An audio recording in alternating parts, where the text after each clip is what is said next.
Good evening students, ये है IT law का वीडियो लेक्चर नंबर 3। चालू करने से पहले मैं कुछ चीज़ें आपको बताना चाहूँगा। पहली चीज़ ये कि आप लोग जो है ज़्यादा से ज़्यादा गूगल क्लासरूम का जो आप लोगों की क्लास आईडी है उससे ज्वाइन होने की कोशिश करिए। रीज़न बिंग उसी में सारे मटेरियल डाले जाएंगे। और अगर आपको कुछ डाउट होता है तो आप लोग क्या कर सकते हैं, वहाँ पे कमेंट का ऑप्शन होता है, तो उस कमेंट के ऑप्शन को यूज़ कर लीजिए। ठीक है, अभी आप लोग की क्लास में 65 लोग ऐड है, 65 लोग ऐड है, बट आपकी क्लास की स्ट्रेंथ उससे ज़्यादा है। तो आप लोग खाली क्लासरूम में ज्वाइन करने पे ध्यान दीजिए, और जो लोग ज्वाइन नहीं करें उनसे भी ज्वाइन करवाइए। ठीक है, क्योंकि अब जितने भी मटेरियल्स ये जो लिंक मैं भेज रहा हूँ ये सब क्या होगा, गूगल क्लासरूम में अपलोड होंगी। दूसरी इन्फॉर्मेशन ये है कि मैं अब आपका एक आध जो है 1-2 हफ्ते में एक आध जो है आपका लाइव सेशन लेने की सोच रहा हूँ, तो उसके ऊपर आप मेरे को सजेशन दीजिए।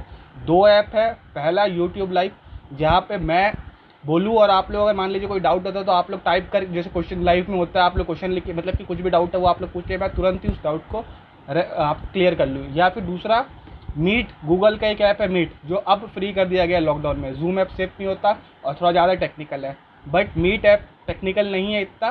तो उस मीट ऐप के थ्रू एक दिन हफ्ते में अपन क्या डाउट क्लियरेंस रख सकते हैं, जिसमें आपके जितने भी डाउट हो आप मेरे को फेस टू फेस पूछ सकते हैं, और जो भी आप लोग की चीज़ें हो। तो इस पर आप लोग ज़रूर कमेंट करिएगा कमेंट बॉक्स पे कि क्या चाहिए, यूट्यूब लाइव या फिर आपका क्या कह सकते हैं, आपका यूट्यूब लाइव या फिर आपका मीट ऐप। ठीक है, अब आ जाते हैं अपन सेक्शंस पे। तो सेक्शन जो अपन ने इससे पहले वाले वीडियो में देखे थे, सेक्शन 70B तक देखे थे। आज का जो चैप्टर है वो 71 से है, तो आज का जो वीडियो रहेगा वो 71 से स्टार्ट होगा। तो सेक्शन 71 जो है वो बात करता है पेनल्टी फॉर मिसरिप्रेजेंटेशन। अब मान लीजिए कोई एप्लीकेंट है जिसने क्या किया है, कुछ एप्लीकेंट क्या किया, सपोज के लिए उसको लाइसेंस चाहिए था, किसका, सर्टिफाइड अथॉरिटी का लाइसेंस चाहिए था, या फिर उसको इलेक्ट्रॉनिक सिग्नेचर सर्टिफिकेट चाहिए था, और उस लाइसेंस को लेने के लिए उसने कुछ झूठ बोला हो, किससे, या तो सर्टिफाइड अथॉरिटी से या फिर कंट्रोलर से। तो इस केस में क्या होगा, उसके ऊपर पेनल्टी लगाई जा सकती है, और पेनल्टी क्या होगी, 2 साल तक की सज़ा हो सकती है, या फिर फाइन हो सकता है 1 लाख तक का, या फिर दोनों हो सकता है। इससे पहले वाले कुछ वीडियोस में मैंने बताया कि फ़ाइन एंड पेनल्टी कुछ जगहों पे मैंने या फ़ाइन होगा या पेनल्टी होगा ऐसा बोला है। बट आप लोग ध्यान देंगे जब भी आप लोग सेक्शन पढ़ेंगे, जहाँ पर भी वर्ड यूज़ हो रहा है इम्प्रिजनमेंट और फाइन और बोथ, वहाँ पे ऑप्शनल है, मतलब या तो आप इम्प्रिजनमेंट लगा सकते हो, या आप फाइन लगा सकते हो, या फिर आप दोनों लगा सकते हो। बट जहाँ पे शैल ऑल्सो भी, इम्प्रिजनमेंट के बाद शैल ऑल्सो भी लायबल टू फाइन, मतलब जहाँ पे वर्ड एंड यूज़ हो रहा है वहाँ पे फाइन प्लस इम्प्रिजनमेंट है। जैसे प्रेजेंट के जो सेक्शन 71 है वहाँ पे इम्प्रिजनमेंट और फाइन है, मतलब ऑप्शनल है, कोर्ट जो चाहे वो दे सकता है। कुछ स्टार्टिंग के जो वीडियोस थे मैंने इसमें, जो पहले और दूसरा वीडियो था उसमें शायद तक कुछ गड़बड़ हो गई हो, तो आप लोग एक बार सेक्शन को रेफ़र कर लीजिए, और सेक्शन को रेफ़र करने के बाद अगर वहाँ पे और लिखा हुआ है तो रियल जो चीज़ होगी वो और होगा, और जहाँ पे एंड लिखा हुआ है वहाँ पे दोनों होंगे, और एक केस में दोनों में से एक हो सकता है। तो इतनी इंग्लिश आप लोगों को पता है, और एंड का जो रोल है। ठीक है, तो इस चीज़ को मेरे को समझाने की ज़रूरत नहीं पड़ेगी। ठीक है, तो अब अपन आ जाता है सेक्शन 72 है। सेक्शन 72 जो है वो एक इम्पॉर्टेंट सेक्शन है 4 नंबर के हिसाब से। क्यों इम्पॉर्टेंट है, 4 नंबर के हिसाब से भी इम्पॉर्टेंट है, और अगर देखा जाए तो 4+15 भी हो सकता है। 4+15 कैसे हो सकता है, 15 नंबर पे एक क्वेश्चन आ सकता है प्राइवेसी से रिलेटेड, जैसे कि क्या, खाली इसी सेक्शन से रिलेटेड नहीं, ऑल टुगेदर कम्प्लीटली, मतलब कि 4 नंबर में आता तो खाली सेक्शन 72 पूछूंगा, बट अगर 15 नंबर पे पूछ रहा हूँ तो क्या होगा, 15 नंबर पे मैं पूछ लूँगा कि प्राइवेसी जो है वो डिजिटल एरिना में क्या, उसका क्या स्कोप है, मतलब प्राइवेसी डिजिटल एरिना में क्या पॉसिबल है, क्योंकि अपन इतनी चीज़ें शेयर करते हैं इंटरनेट पे बहुत सारी, तो कहाँ गई वो प्राइवेसी। वो हर चीज़ों में प्राइवेसी एक कंसर्न आ जाता है। जैसे अपन ने आधार कार्ड बनवाया था तो प्राइवेसी के कंसर्न आए थे, अब इवन आरोग्य सेतु जैसे ऐप पे भी प्राइवेसी के कंसर्न लोग उठा रहे हैं। तो डिजिटल एरिना में प्राइवेसी का जो वर्ड है, क्या ये पॉसिबल है या नहीं है, इससे रिलेटेड मैं घुमा के एक 15 नंबर का क्वेश्चन भी दे सकता हूँ। तो ये 4 या फिर 15। ठीक है, प्राइवेसी से रिलेटेड आपको मैटर कहाँ से मिलेगा, प्राइवेसी से रिलेटेड आपको मैटर कौन से लिखना पड़ेगा, वही जो आपका केस था रिटायर्ड जस्टिस पुट्टुस्वामी का जो केस था, उसमें प्राइवेसी से रिलेटेड बहुत सारी चीज़ें, तो आप उसको रेफ़र कर सकते हो, और मैंने उसको स्टार्टिंग में बोला था कि ये जो केस है वो थोड़ा इंपॉर्टेंट है, उसको देख लीजिएगा। अब अपन आ जाता है सेक्शन 72 के कंटेंट्स पे। तो सेक्शन 72 के कंटेंट में पढ़ने पे ये समझ में आ रहा है कि अगर एक पर्सन को किसी और पर्सन के electronic record, electronic book, electronic account का एक्सेस हो जाए विदाउट हिज पर्सन, मतलब फॉर एग्जांपल अगर मेरे को सपोज मेरे को कोई कंप्यूटर मिला, पड़ा मिला, सपोज कर लीजिए, या आप ही लोग सपोज लीजिए आप में से कोई बच्चा है, मैंने क्लास में पढ़ाते पढ़ाते अपना लैपटॉप छोड़ गया, ठीक है, आपने उस लैपटॉप को उठाया और उसमें क्वेश्चन पेपर की जो फाइल थी आपने एक्सेस कर ली और उसको पब्लिश कर दी, तो this is the infringement of privacy. या फिर मेरी कोई पर्सनल फाइल थी, मेरे कोई फोटोज़ अपलोड थी, जो मेरी कोई पर्सनल चीज़ें थी, उसको आपने देखा और अपलोड कर दिया।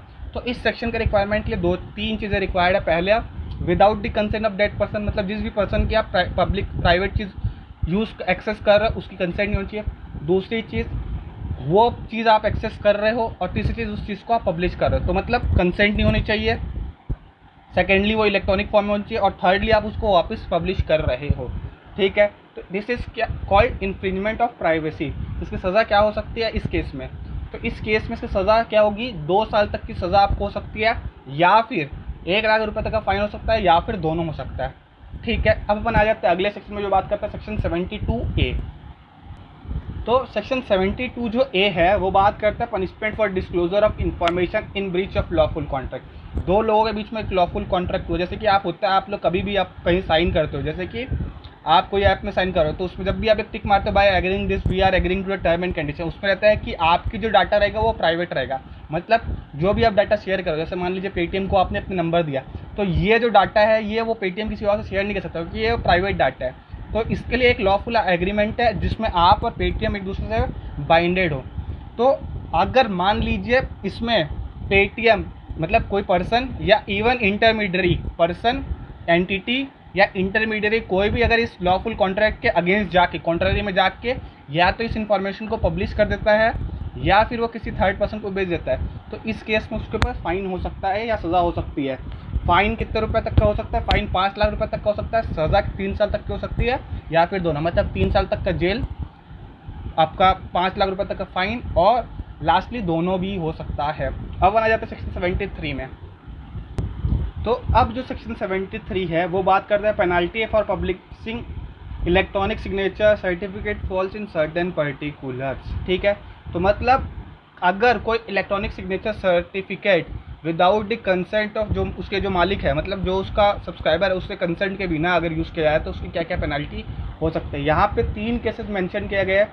पहला चीज़ कि उस जो इलेक्ट्रॉनिक सिग्नेचर सर्टिफिकेट है उसको सर्टिफाइंग अथॉरिटी ने इशू नहीं किया, जिसके नाम पे मतलब वहाँ पे लिखा हुआ है कि इस सर्टिफाइंग अथॉरिटी ने इशू किया, सपोज कर ले XYZ लिमिटेड ने इशू किया, but in reality XYZ limited ने उसको इशू नहीं किया। दूसरा, या फिर सब्सक्राइबर ने उसको एक्सेप्ट ही नहीं किया, मतलब अगर मान लीजिए मेरे को आने वाला था, मेरे नाम पे आने वाला था और मैंने उसको एक्सेप्ट ही नहीं करा, और लास्टली वो जो सर्टिफिकेट है वो रिवोक हो चुका है, सस्पेंड हो चुका है। तो अगर ये तीनों में से कोई कंडीशन फॉल कर रही है, उसके बाद भी इलेक्ट्रॉनिक सिग्नेचर सर्टिफिकेट को या तो यूज़ किया जाता है या फिर इसको किसी और पर्सन को दिया जाता है, तो ये क्या है? ये क्राइम है। और इसे सज़ा क्या है? इसे सज़ा है 2 साल तक की पनिशमेंट, या फिर 1 लाख रुपए तक का फाइन, या फिर दोनों, ठीक है। अब अपन आ जाते हैं सेक्शन 74 में।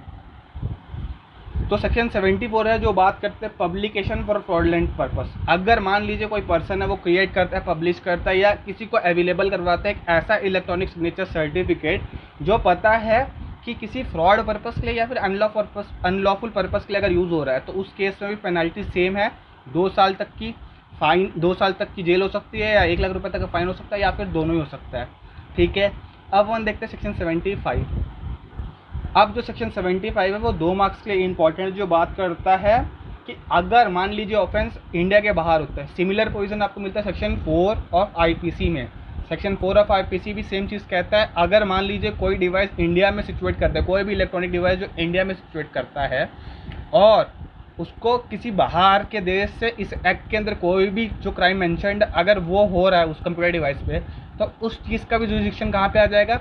इंडियन कोर्ट के पास आ जाएगा। तो सेक्शन 4 ऑफ IPC को कंबाइंड रीडिंग करनी पड़ेगी section 75 of information technology act. तो ये दोनों सेक्शन मिला के आपका क्या हो सकता है? 2 नंबर के लिए कुछ क्वेश्चन आ सकते हैं कि क्या जो IT एक्ट है उसके पास एक्स्ट्रा टेरिटोरियल जुरिडिक्शन है, और अगर है तो किस कंडीशन पे है और कौन से सेक्शन में मेंशन है। इस तरह का क्वेश्चन 2 नंबर के लिए आ सकता है।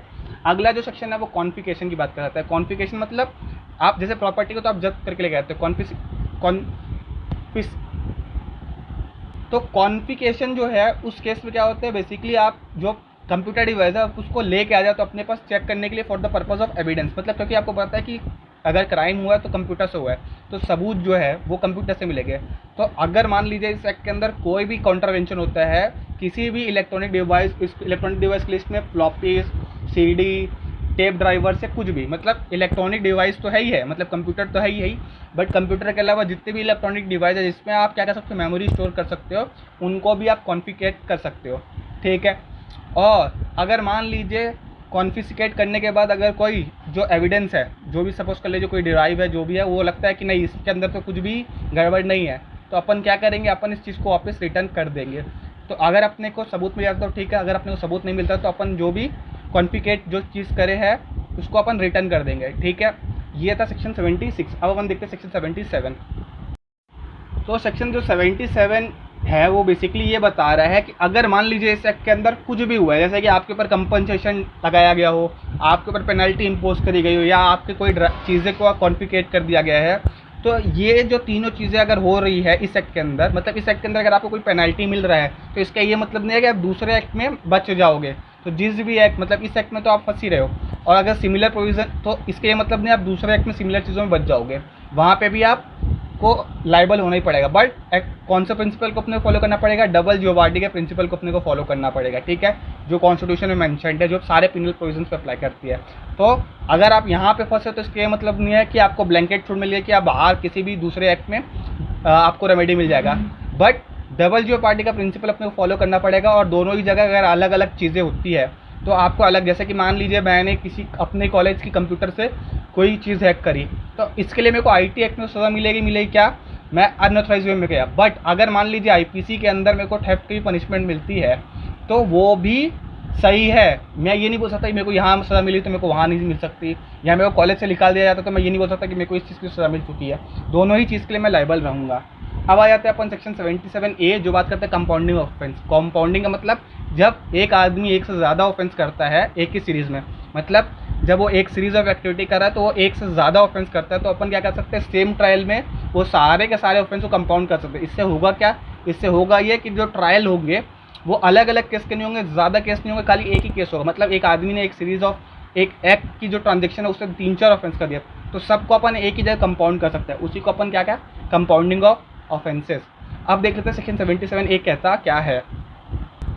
तो ये कंपाउंडिंग के प्रोविजन अगर आप देख ले तो इसमें 2 नंबर का एक क्वेश्चन बन सकता है कि किन किन केसेस से कंपाउंड नहीं किया जा सकते। तो सब क्लास 2 जब 1 पढ़ेंगे तो आपको क्लियरली लिखा हुआ है कि जिस भी मैटर पे लाइफ इम्प्रिजनमेंट है या फिर जहाँ पे अभी सज़ा 3 साल से ज़्यादा है वहाँ पे आप कंपाउंड नहीं कर सकते, या फिर ऑफेंस किसी बच्चे 18 साल से कम बच्चे के खिलाफ किया गया हो, या फिर ऑफेंस अगर वुमेन से अगेंस्ट किया गया तो वहाँ पे आप कंपाउंड नहीं कर सकते, या फिर देश के सोशो इकोनॉमिकल नेचर को हैम्पर करे तो वहाँ पे भी आप क्या कर सकते हो, कंपाउंड नहीं कर सकते। तो टोटल यहाँ पे 5 चीज़ें दी गई है जहाँ पे आप कंपाउंड नहीं कर सकते, और 6वीं चीज़ भी दी गई है जहाँ पे लिखा गया है कि अगर आपने वो मतलब कोई ऑफेंस करा है जिसके लिए एनहेंस पनिशमेंट है या फिर नेचर अगर बदल जाए तो उस चीज़ को भी आप कंपाउंड नहीं कर सकते। तो बेसिकली कहने का ये मतलब है कि एक लिमिटेड कैटेगरी ऑफ क्राइम्स को ही आप कंपाउंड कर सकते हो और बहुत वास्ट कैटेगरी है जहाँ पे आप कंपाउंड नहीं कर सकते। ठीक है।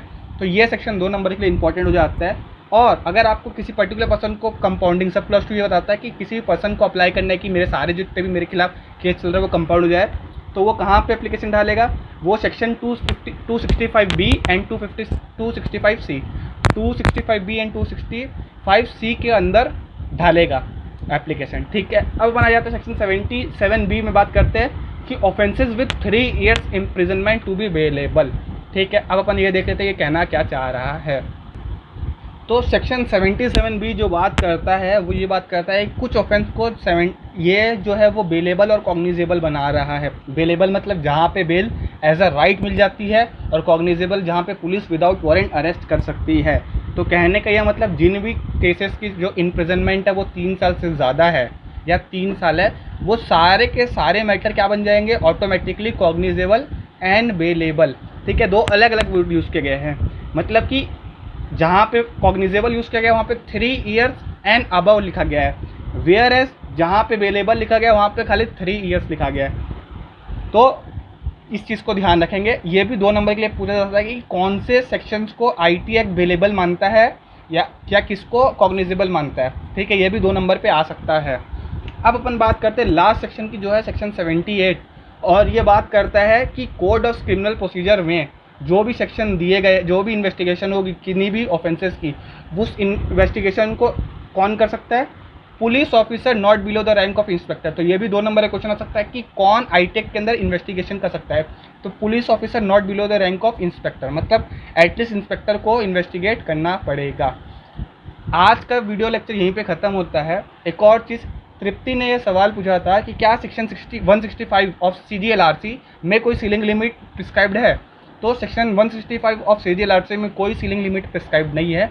हाउएवर अपन जब देखेंगे मॉडगेज करने के लिए जो सेक्शन 165 सब क्लॉज 2 है, वहाँ पे कैटेगरी देगी कि 5 एकड़ से ज़्यादा ज़मीन होनी चाहिए इरीगेशनल अगर आपको मॉडगेज देनी है तो, और 10 एकड़ से ज़्यादा ज़मीन होनी चाहिए जब वो क्या है, जो ज़मीन क्या है वो कह सकते 2 तरह की कैटेगरी है, एक तो है इरीगेटेड और एक है नॉन इरीगेटेड। तो 5 एकड़ इरीगेटेड लैंड से ज़्यादा होनी चाहिए अगर आपको मॉडगेज देनी है, और अगर आपकी जो ज़मीन अनइरीगेटेड है तो उस केस में 10 एकड़ से ज़्यादा होनी चाहिए। तो ये सीलिंग लिमिट तो नहीं है, ये एक मिनिमम लिमिट है, बट कोई भी सीलिंग लिमिट स्पेसिफिकली मेंशन नहीं है सेक्शन 165 के अंदर। ठीक है, मैंने वीडियो के टाइम पे भी यही बताया था कि सीलिंग लिमिट जो है वो स्टेट गवर्नमेंट आपका प्रिस्क्राइब करेगा।